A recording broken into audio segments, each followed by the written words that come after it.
Hey guys, so I want to take a look at Super Smash Bros. For Wii U. Of course, a game that needs no introduction. And we can see on the front cover here, we've got some really beautiful artwork. I really do love the art direction that they took in Smash Wii U and 3DS. They moved away from the realism of Brawl and Melee into kind of a more colourful, artistic sort of rendering. So of course we have Mario, Pikachu down there, of course Link, Kirby, Pit, of course a newcomer, which was Animal Crossing Villager. Samus up there in a position of prominence that she does not usually get in Nintendo nowadays. Donkey Kong, Wii Fit Trainer, Princess Peach, and yeah, that's all. So, you know, not everyone, of course, not quite as jam-packed as the 3DS box art, but it looks really nice. And actually it fits in really well with the blue colour scheme of the Wii U boxes. So on the side, of course, we have the blue Smash Ball logo. And of course, the 3DS one was red, so that's kind of a nice little parallel. On the side here, of course, Super Smash Bros. For Wii U.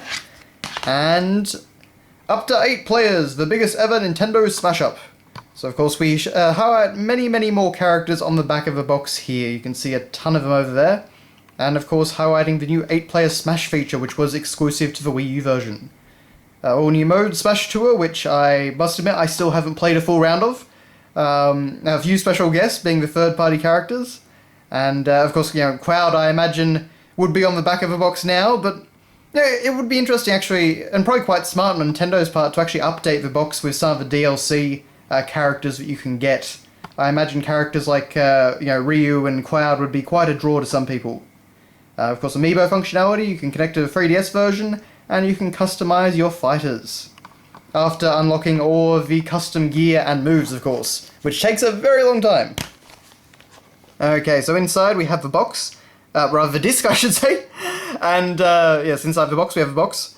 So basically just front cover artwork, except, you know, moved over to the right, and we've just kind of got a nice fade out over here. The disc art actually pops really well, it's a great printing job, and again it works really well with the Wii U's box color.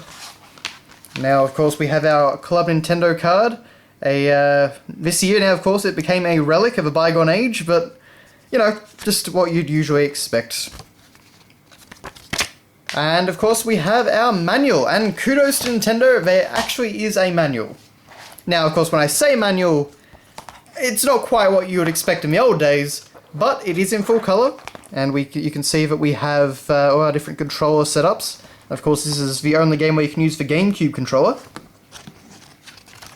And then we have basic controls for the Wii remotes and all that sort of thing using the 3DS. And we have a ton of character moves. For some reason we start off with the Mii characters, but, you know, Mii Brawler, Mii Sword Fighter, yeah, everything is done in full color. It looks really nice. We get some nice little descriptions of every single move, or, well, at least all the smash attacks anyway that the character has.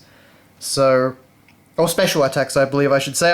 I am not 100% on all the different lingo, because naturally as a kid when playing Smash Bros. I never really worried about that sort of thing. But I really just called them B-button moves. But yeah, it's a really nice, considering what we get nowadays in a, you know, Nintendo game usually, this is a really nice little addition.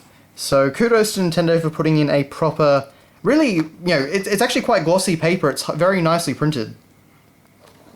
You know, I would be absolutely fine if we have short manuals with, you know, really nice content in them like this. I really have no problem with them cutting down the manual and cutting out, you know, most of the extraneous stuff. But nowadays it kind of seems like we don't get anything at all. And you can see we even have a lot of the newer characters, you know, Greninja, Palutena, Robin, Shulk, Bowser Jr., and of course Sonic, Mega Man, and Pac-Man round out the description. And of course we get a little bit of a description for Amiibo functionality. And a nice little piece of artwork of several of the characters. So yeah, honestly, considering what we get normally nowadays, pretty good package. And of course, a fantastic game. Smash Bros. For Wii U it strikes a really nice balance between Brawl and Melee.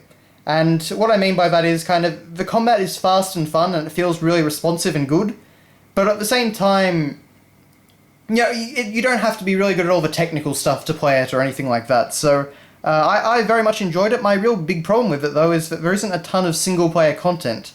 And unfortunately, I mainly play single-player. So that's really been the problem in terms of lasting appeal for Super Smash Bros. For Wii U. But I'm sure that once Cloud comes out, I will be right on that. So thank you very much for watching, guys, and I'll see you next time.